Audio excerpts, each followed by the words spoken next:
Welcome to Last Minute Lecture. This free chapter overview is designed to help students review and understand key concepts. These summaries supplement, not replace, the original textbook and may not be redistributed or resold. For complete coverage, always consult the official text. Imagine trying to map the precise orbit of Jupiter by hand. Like, no computers, no calculator. Just raw calculus and what, a quill pen? Exactly, just a quill pen. And back in the late 1700s, that was the actual reality for this 20-year-old French mathematician, Pierre-Simon Laplace. Oh, the Isaac Newton of France. Yeah, that's what they called him. So he became a professor at 20, and he's staring down these differential equations for celestial mechanics that are just, they're so incredibly dense. They were basically unsolvable through normal means. Right. So he realized he didn't just need to solve the equations. He needed to invent a completely new way to bypass them. Like, he needed a mathematical parallel universe. And, that parallel universe he conceptualized over 200 years ago. That is exactly what we rely on today for modern electrical engineering. It's wild to think about. It really is. He introduced this transform in 1779 for astronomy. Right. But today, it's the ultimate tool for circuit analysis. He essentially created a method to translate terrifying calculus into basic algebra, solve it, and then just translate it back. Which brings us to you, the listener, because you might not be mapping Jupiter, but if you're a college student encountering circuit analysis right now, you are probably staring down your own wall of complex differential equations. Oh, definitely. Switches flipping, capacitors charging, inductors resisting changes in current. Yeah, it feels completely overwhelming. So take a deep breath. Consider this your ultimate one-on-one tutoring session from the Last Minute Lecture team. We're glad you're here. Our mission today is to totally master Chapter 15 of Fundamentals of Electric Circuits. We are diving into the Laplace transform. And before we step into this mathematical portal, we really need to understand exactly how it's built and, honestly, why it's better than the tools we already have. Right, because we already learned phasor analysis earlier, And phasors let us use algebra instead of calculus for AC circuits. So why do we need a whole new mathematical portal if phasors already do the trick? Well, phasors are great. They're a fantastic tool, but they're heavily restricted. Phasors really only work for steady-state sinusoidal signals. Meaning they assume a sine wave has just been running forever. Exactly. It's been running forever and will run forever.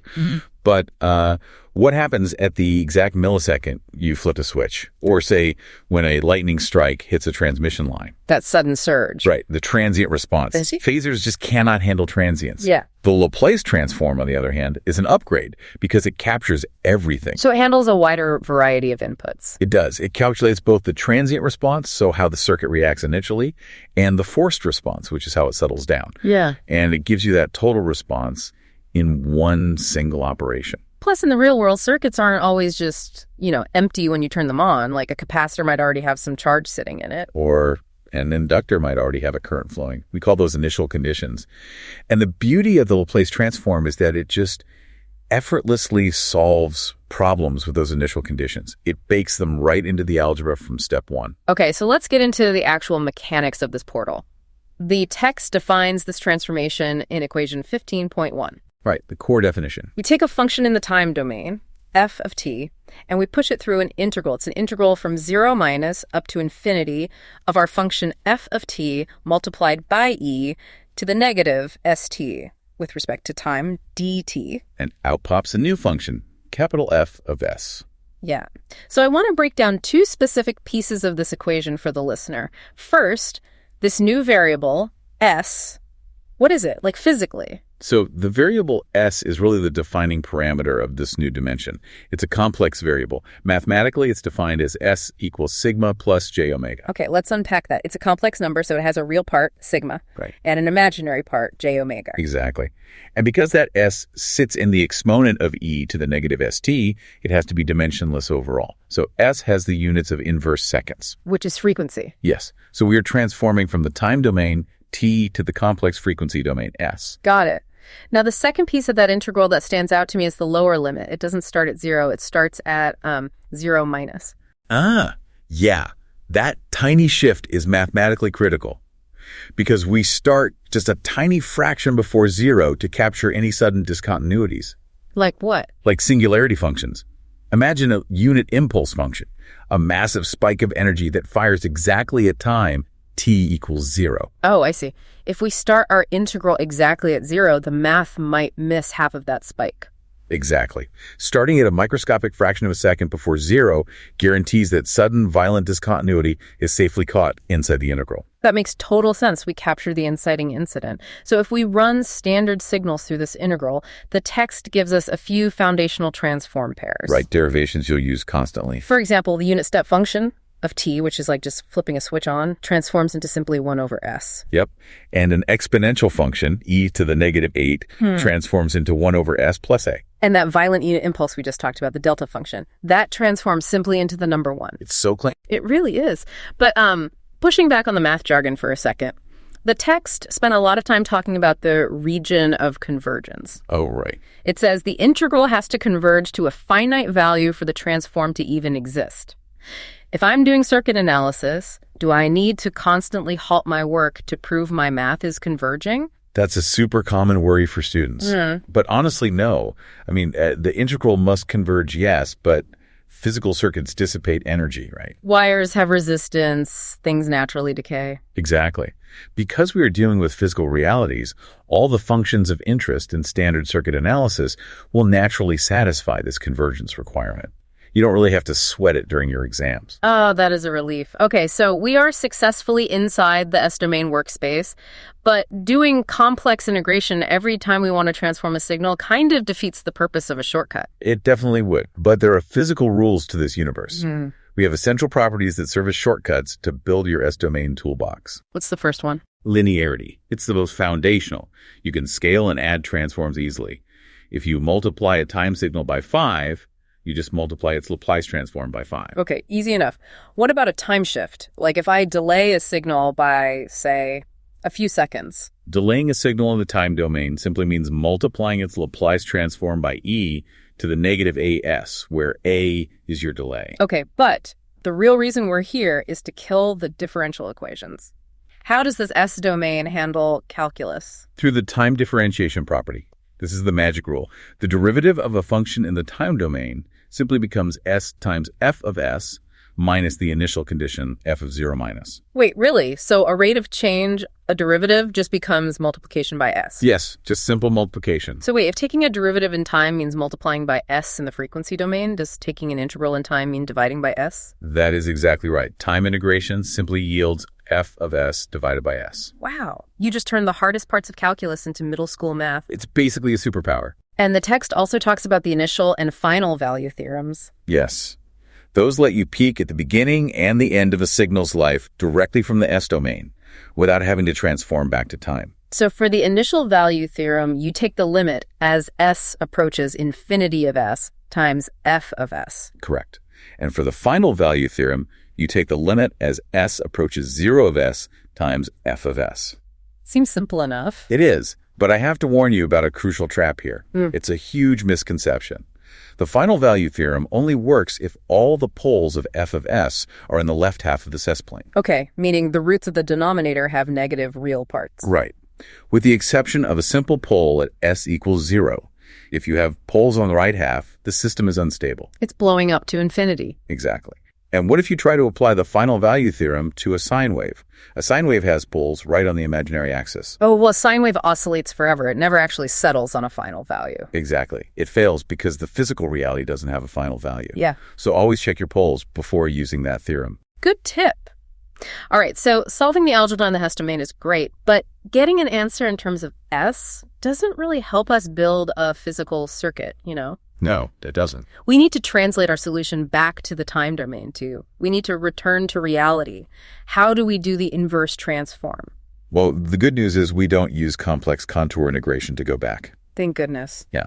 Instead, we just use a lookup table, specifically table 15.2 in the textbook. But the f of s equation we end up with is usually this massive, ugly fraction. It's not going to be in the table. No, it won't. First, we have to break our giant, ugly fraction down into bite-sized, simple fractions. And we do that using partial fraction expansion. Okay, I have an analogy for this to make it memorable for the listener. Let's hear it. Think of your complex f of s equation as a fully baked cake. Okay, cake. Right. And partial fraction expansion is the mathematical process of unbaking the cake back into its raw ingredients. Oh, I like that. Yeah, you separated out a cup of flour here, 2 eggs there, and once they're separated, you just look up each raw ingredient in your recipe book, which is the Laplace transform table. And the table tells you exactly what that ingredient looks like in the time domain. That's a perfect analogy. Thanks. So how do we actually unbake it? The text mentions handling 3 specific types of poles, or roots of the denominator. Yes. The first type is simple poles. These are distinct, non-repeating roots. So how do we find their ingredients? To find the coefficients, we call them residues, you use Heaviside's theorem. It's commonly known as the cover-up method. You essentially cover up the root in the denominator and evaluate the rest of the expression at that pole's value. Okay, but what if the roots repeat, like an s plus 2 squared, that's the second type, repeated poles? The cover-up method would involve dividing by 0, right? It would. So for multiple roots at the same location, the cover-up method isn't enough. These require taking derivatives to find the remaining coefficients. A bit more math, but doable. What about the third type? Complex poles. Complex poles. These are roots that contain imaginary numbers. They represent oscillating signals. Those always look so intimidating in the algebra. They do, but there's a reliable technique. You use the method of completing the square in the denominator. Oh, right. From algebra class. Exactly. You complete the square to perfectly match the formats in your lookup table for damped sine and cosine waves. Once it matches the table, you just read off the time domain answer. So you force the math to match the recipe book. I love that. Now, sometimes we don't have explicit Laplace transforms, right? Or we just have raw experimental data. That happens a lot in practice. So if we need to figure out how a circuit will respond to an input, but we can't or don't want to leave the time domain, how do we do that? That brings us to the convolution integral. It's all about finding the system response via overlap. How does the text define convolution? It defines it like this. The output y of t is equal to the input convolved with the circuit's unit impulse response. And mathematically? Mathematically, it is the integral of x of tau multiplied by h of t minus tau d tau. Okay, that sounds really abstract. But the text breaks it down into 4 graphical steps to make it easier, right? The flip shift multiply area method. Yes. Step 1 is folding. You take the mirror image of the impulse response. You just flip it. Step 2 is displacement. Right. You shift it by time. Step 3 is multiplication. You multiply the overlapping signals point by point. And step 4? Integration. You simply calculate the area under that overlapping product. Okay, I've got another visual analogy for you. Lay it on me. Imagine one signal is a stationary window. Okay. And the other signal is a long train passing by. I can see that. So folding is putting the train in reverse, and shifting is dragging the train past the window over time. Convolution is calculating exactly how much of the train is visible through the window at any exact second. That is exactly what convolution is doing. And, the text points out a really cool shortcut because of that. Right, because convolution is commutative. Yes. Meaning it doesn't matter which signal is the train and which is the window. You can fold whichever function is mathematically simpler. That saves so much time on exams. Like in the textbook, there's example 15.12. Oh, the RL circuit, exactly. Yeah, if an RL circuit has an impulse response of e to the negative t times u of t, and you hit it with a square pulse input, you can use convolution to find the current. You fold the square pulse, drag through the exponential curve, and find the area. It works perfectly. But wait, here's the ultimate punchline of this whole chapter. We just talked about how tedious this sliding window integration is in the time domain. Very tedious. But what is the big link to the S domain? This is the best part. Convolution in the time domain is the exact equivalent of simple multiplication in the S domain. Wait, really? So instead of doing that horrible sliding integral, I can just multiply their Laplace transforms together? Yes. You just multiply f of s and h of s. That's it. It's the biggest time saver in engineering. That is unbelievable. Okay, so we've built the portal, we've learned the rules, we know how to return to reality, and we understand system overlap. We have all the pieces. So let's look at the ultimate payoff. Let's bring it all together. What is the process for solving a full integrodifferential circuit equation from start to finish? All right, let's detail the grand finale, step by step. Step 1. You take the linear integrodifferential equation representing the circuit. Okay, the messy calculus. Step 2. You apply the Laplace transform to every single term in that equation. Beaming it into the parallel universe. What's step 3? Step 3 is crucial. You plug in the initial conditions like v of 0 or v prime of 0 directly into the algebra. Now, I need to ask a clarifying question here just to prevent a critical sign error for the listener. Go ahead. When we apply that time differentiation rule, we subtract the initial condition, f of 0 minus. If I forget that subtraction sign or just forget to include the initial conditions right at this step, does the whole S-domain algebra collapse? It absolutely collapses. Failing to subtract the initial conditions at the transformation stage is the most common pitfall for college students. So it forces the circuit to start from a dead state when it really has momentum. Exactly. The beauty of Laplace is that it handles initial conditions automatically, but only if you remember to plug them in correctly with that minus sign. Good to know. Okay, step 4. Step 4, you isolate the variable of interest, say v of s, on one side of the equation. And step 5 is unbaking the cake. Right. You use partial fraction expansion to break that big v of s fraction apart into simple terms. And the final step? Step 6. You use the inverse transform table to get the final time domain voltage v of t, and you're done. That is amazing. So just to wrap this all up, the Laplace transform turns differential equations into algebraic equations. It is literally the ultimate shortcut for circuit analysis. It really is. And, the authors include an anonymous quote at the beginning of this chapter that I think perfectly captures the spirit of what we just went through. Oh, what's the quote? It says, "The important thing about a problem is not its solution, but the strength we gain in finding the solution." I love that. It makes the math struggle feel a bit more worth it. It does. And I want to leave you, the listener, with one final thought to mull over.